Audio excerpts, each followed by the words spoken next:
Yo, what's up everybody? It's Prophet Gaming 77. Guys, welcome back to a new video. So in this video, I want to discuss the PS6 and Xbox delays that have been going around in the media and has been rumored. So shout outs to the official Scorn, one of my friends on YouTube. You guys got to go check him out, as you see on the screen. He told me to do this video, and I should have definitely did this video because this is very important in the gaming world. So we're gonna talk about why this is good and it's a bad thing, and then we'll go from there. So I have an article on Forbes pulled up, so we can go right to that, and we're going to read this article, and then we will discuss the advantages and disadvantages of this delay. So it says, new reports says PS6 and the new Xbox could be delayed thanks to AI. AI is crazy. So it says, it's a strange time to be a video game fan in a landscape full of excellent games and very expensive hardware to play them on, especially in the console space. Now, there's a new report from Tom Henderson of Insider Gaming that console makers like Sony and Microsoft are allegedly debating potential delays of planned 2027 or 2028 console launches. Okay, so it was initially planned for 2027, 2028, but it says which would be 7 to 8 years after the original PS5 and Xbox Series XX. What is the average console what's it called? The lifespan. Let me look this up. What is the average, I can't even spell, console lifespan? All right, we're looking this up, guys. The average lifespan is between 5 to 8 years. So okay, is that really much of a delay then? So it says, which would be after the so if it was planned in 2027, it would be 7 to 8 years. That would be the lifespan. So this could potentially be the longest lifespan of any console if it does get delayed. So it says the issue, RAM availability, and the high prices that follow. From what we understand, the situation has led console manufacturers to debate whether the next generation of consoles should be delayed from their intended 2027-28 release window, with the hope that RAM manufacturers will be able to build out their infrastructure to produce more RAM, thereby allowing prices to drop. Let me read that again. With the hope that RAM manufacturers will be able to build out their infrastructure to produce more RAM, thereby allowing prices. Okay, yeah. So if it does get delayed, there's a potential that there could be price hikes in the console, the next console generation, which could be a bad thing, which could definitely cause sales to plummet. Let's hope that it's not like $1,000. That would be crazy. You may be able to guess where the RAM is going, which is the endless demands of AI infrastructure and processing that has rocketed up all over the world, as in hundreds of percent, and RAM prices increase thanks to AI. So it's AI's fault, guys. So AI is the reason why there is a shortage of RAM. So it kind of sucks for gamers. But you would think that these RAM manufacturers would be able to mass produce more RAM, but apparently not. So all the RAM is going to AI, which is just crazy. It just goes to show how prominent AI is becoming in our worlds. And AI is being incorporated into gaming as well. So I find that kind of ironic that you know, RAM is going to AI, yet AI is being slowly incorporated into the console generations. It says there are two main industry issues that this causes. Wait, there are two main industry issues this causes. Oh, okay, so they're talking about the issues. With these console years away, this could mean further price hikes for current, that's what I said, current generation hardware. Sony has already upped prices once. That would mean game prices will go up too, to compensate, you know, for the hike in hardware. You know what I mean? So that would definitely affect the games as well as the hardware. So I can see like a chain reaction taking place. Xbox twice. Now we're in a situation where, see, I don't really care too much for Xbox because I have a PC, a gaming PC. But for those who don't, and those who don't like PS5, but by default go to Xbox, this could be a problem for them as well. So I really feel bad for them.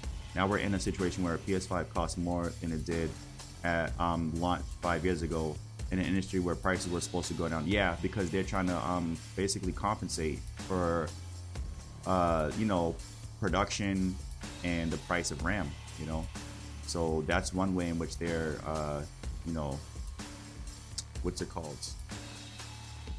I don't know, I can't remember the word, but you know what I mean.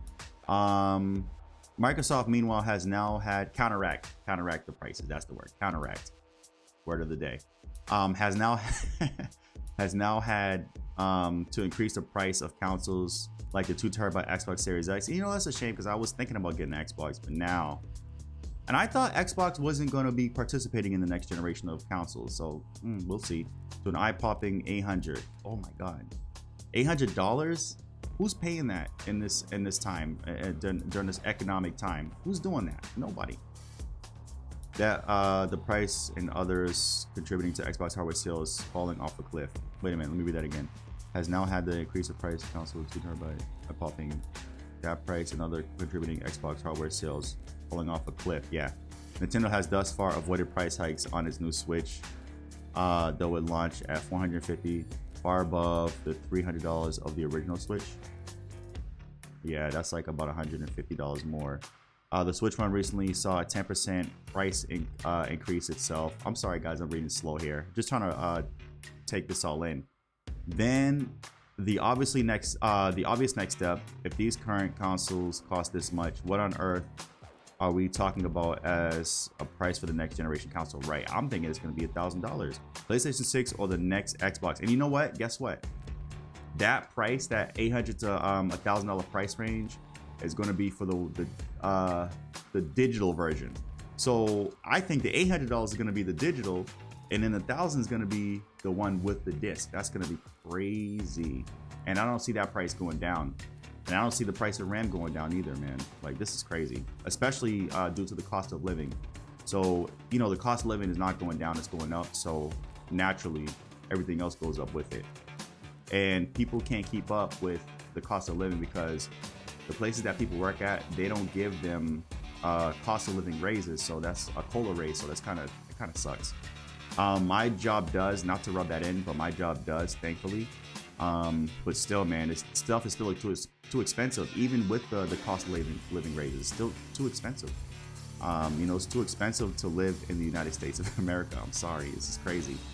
So PlayStation 6 or the next Xbox, these would be consoles that launch at what, 800 to 1,000, more than the equivalent of that in other regions. And without RAM relief and price cuts, even that may turn out to be a big loss for these companies. Yeah. Without RAM relief and price cuts, even that would turn out to be a big loss for these companies. Yeah, because no one's gonna buy it. They're gonna see a dip in purchases. These price estimates could be low. Let me see. Okay, this of course is combined with lower consumer purchasing power due to the global economy, right?